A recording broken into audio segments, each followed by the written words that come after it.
Hey everybody. So I got some nice feedback in response to the Strauss and Howe, and I know that one of them is dead. Let's see, who's still alive? Howe is still alive. And not the Howe from Yes. But I'm not going to respond to any of that right now. This is going to be a real cheap and easy, shallow one. So Mike, who I went to high school with, possibly even elementary school. I'm not sure. Mike, did you go to chapel? But certainly I went to high school with Mike, and probably junior high as well. And he wrote to ask, what's up with the Puerto Rico plans? Well, I don't know. I mean, really, everything is up in the air. Everything is up in the air right now. So I guess I'm just going to sit here in my little hidey hole in rural Vermont and keep drawing comics and making podcasts and putting up these videos and just keep doing what I'm doing. I am fortunate in that my income doesn't require me to leave this apartment. So I'll keep doing what I do. Friend from Texas, Paul, he asks, well, he suggested that, to learn Spanish, that I listen to Spanish language music. When I'm actually in a Spanish-speaking country, and I've only been to a few, Mexico, Peru, and the United States, a.k.a. our Caribbean colony. I know it's not officially a colony anymore, our Caribbean territory. When I'm in a Spanish-speaking environment, I feel an urgent need to learn Spanish, and my brain is just thirsty for it and is reaching out, and I'm making note cards and practicing to myself all the time. And now when I'm here by myself, that all just seems rather abstract. I don't feel any urgency, and I've stopped my self-study. I haven't looked at the cards, my flashcards recently. I haven't been listening to haven't been using any apps, haven't really been doing anything. So yeah, I should get back into that, but it's really hard for me to do stuff just because I should do it. So anyway, who knows? About anything. Who knows how this is going to go? So I don't know, Mike. We'll see. Barry writes, I always wondered what you had in that mug. Guinness, right? So often when I'm in these videos, I will pause to drink from this mug. If I'm drinking from this mug, 99 times out of 100, it's coffee in here. If I'm drinking out of this, and you hear the ice, it's likely water. What's in it right now is water with lemon juice concentrate. Sometimes it will be a fizzy drink with chemical sweeteners in it, which people tell me are going to kill me, and I've been drinking them since I was in my teens, and I have no plans to stop. So something will get me. Maybe it'll be that. On the topic of Guinness, I like it. I drink it on occasion, always a social occasion though, and usually in a bar. So I'm not going to any bars right now, even before the pandemic. There's only a couple bars here in Bellows Falls. They're both Irish bars. They both have Guinness, but they're also not my scene. I do drink beer. Usually, though, it's Dog Bite. This 24-ounce can is $1.29 down at the Shell station / convenience store. So, cheers.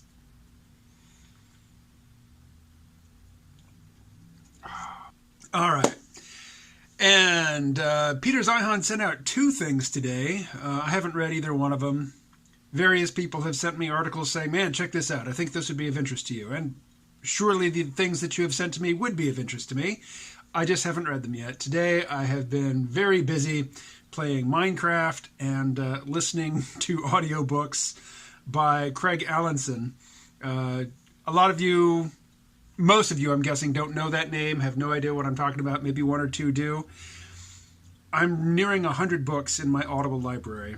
Many of them are the sorts of books that I talk about, in these videos. They're books about artificial intelligence or geopolitics or, history, nerdy, brainy stuff. But a great many of them are simply sci-fi novels. And, there are very smart sci-fi novels, and some of the things in my Audible library are audiobook versions of, the space opera novels of Ian M. Banks, which are very brainy sci-fi. But a lot of them, and the ones that I've mostly been listening to here in the pandemic, are lowbrow, just action-adventure, fun, military sci-fi. And there are 2 series that I've sunk a lot of time and money into. And one of them is by Craig Allinson. What is it called? He writes faster than I can read, really. I mean, he just got his first book published like less than 5 years ago, and now he's got I don't know how many books on Audible, and they are expensive. I mean, I just buy them with Audible credit, so for me they're $12 each. But man, they're like $30 each if you want to just say buy them on Amazon or something. But these books are about a guy named Joe Bishop. Expeditionary Force is the name of the first series. And this guy, Joe Bishop, this takes place in the very near future on Earth. He joined the Army because he didn't want to get into a bunch of debt going to college. And he did intend to go to college, but he didn't want to go into debt to do it. Joined the Army, had active duty tours in Nigeria and Venezuela, I think. But he was at home in Maine, which is just that way. A few hundred miles, couple hundred miles, just on the other side of New Hampshire, when the Ruhar, this race of 6 or 7 foot tall high-tech hamsters, invaded the Earth. And then the Kristang came and chased the Ruhar away, and the Kristang are these tall, monstrous lizard things which are hateful and deceptive, and they tricked us into thinking that they were the good guys for about 5 minutes. And so Joe Bishop, along with a bunch of other soldiers from Earth, get shipped off to a planet that the Kristang themselves, can't occupy. And this is a Ruhar planet, hamster planet. There's a bioweapon loose on the surface that is deadly to the Kristang. So they send in their human slaves, troops, cannon fodder, whatever, basically to occupy the planet and to oversee the removal of the Ruhar. And then things go weird and sideways, and Joe Bishop ends up in the company of an alien artificial intelligence who is a supreme asshole. And the whole meat of these books for me, I mean, there are sort of brainy sci-fi elements, and I tend to tune those out, and I just basically tune into the banter between Joe Bishop, the young guy who, because of weird circumstances, got elevated to a high rank and is now in charge of this pirate ship, a stolen alien ship, and these human crews cruising around doing what they need to do to save the Earth. But there's constant banter and put-downs and whatnot between Joe and Skippy, the superhuman alien artificial intelligence. Skippy the Magnificent, he insists on being called. And I can't tell you how many hours I've spent in the company of these 2 bickering idiots. One of whom is hyper intelligent, and the other is, he's obviously very smart, but he plays the sort of half-wit, Maine backwoods hick. And I don't know, it's a lot of fun. So, and I can't, if I'm listening to an audiobook, there's really only 2 ways for me to really tune into an audiobook. One is to pump it through earbuds and walk out in the world, and the other is to play Minecraft. If I'm doing anything else, my eyes and brain are always scanning for some text, and text always takes precedence over what's coming in through my ear holes.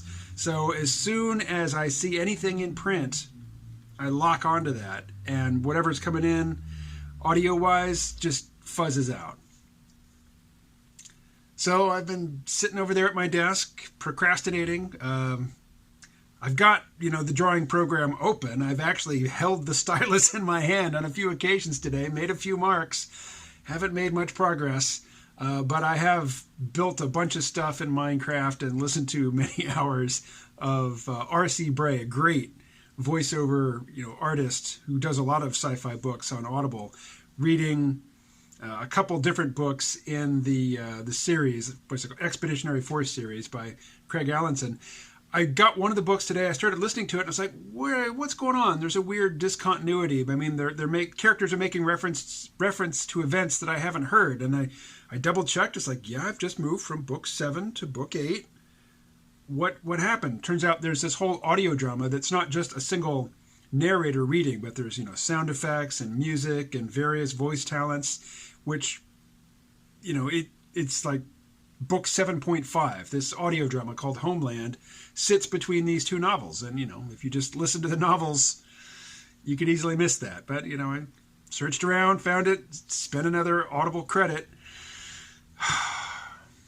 The nice thing is, until Amazon goes out of business, which I don't expect that to happen in my lifetime, all the stuff in my Amazon audio library, it's just there. And I move so often, and books are so heavy, and so every time I move, basically, I shed a layer of books. But my audiobook library follows me. My Kindle library follows me wherever I go. It's just always there in the cloud waiting for me. When I worked at Amazon, this is back in the days where if you wanted to listen to music at your desk, you had a portable CD player.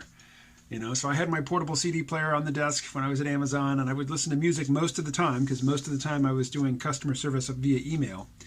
And at Amazon, we had, internal delivery, so I could just order stuff like music off the website, do it with one click. My one-click settings were set to internal delivery, so somebody else would send me an email, or a link to an album. Remember those albums? Saying, hey, check this out. And I would just, without even reading anything about it or anything, I just one-click it, forget about it, and within the next day or two, somebody would walk by my desk and hand it to me. So I accumulated a whole bunch of music. And this was in the mid to late 90s, and it was mostly, electronic music. But I had a sizable library of it.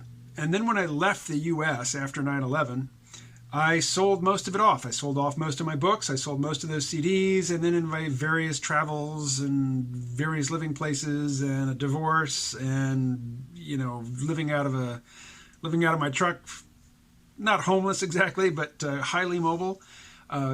Basically all of my CDs, or most of them, have found their way to other owners. And then when I was living in New York one day, I just got an email from Amazon saying, oh, by the way, all of the CDs that you bought from us back in the 90s, you have access to all of that music online now. It's all in your cloud account. Enjoy. So as evil as Amazon is, particularly to their employees, Jeff Bezos will tell you they are relentlessly customer focused. And now that I'm a customer of Amazon and not an employee, it really shows. I mean, I know a lot of people say with pride, with the same self-important, moral authority with which they denounce artificial sweetener, they also denounce Amazon.com. I get a bunch of stuff from Amazon.com, and now that I don't have a car, I'm living in a rural, in the sticks basically with no car. Man, Amazon it's a lifesaver. And the biggest pain in the ass for me about this whole coronavirus thing is that the building that I live in is now locked 24/7. Nobody can walk into this building. So Amazon won't, they'll try, they'll send stuff to me, but the post office won't deliver it because they can't get in to leave it at my door. Fortunately, there's somebody who comes here almost every day, and I'm having my Amazon orders sent to her now. So it still gets delivered right to my door, just not by the postal service anymore. All right, that's enough rambling. I've only had like 2 sips off this beer, so it's not drunken rambling. I don't know. I've spoken to 3 human beings today. My friend Rob, the guy with whom I went to Puerto Rico to scope things out, he's been making kombucha. And every time he's got a new batch, he brings me some, and he leaves it at my door. He knocks, walks away quickly. I open the door, and there's kombucha in a bottle on the ground. He brought some by today, so with the briefest of exchanges, I think maybe all I said was thank you. The person to whom I have my Amazon orders delivered now came by with a bottle of vitamin C. Again, she knocked on the door, walked away. I opened the door. It's there on the ground or on the floor.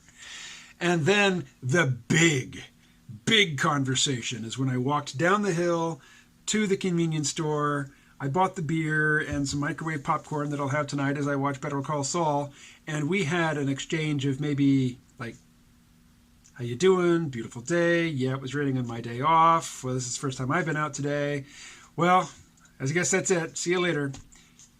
That was the big face-to-face human interaction that I had today. So now, yes, I'm jabbering at my phone. Cheers. Okay. Next time I do a video, I will have read something, I will have something to summarize or something to comment on, other than just the inane details of my solitary lockdown existence. Talk to you later.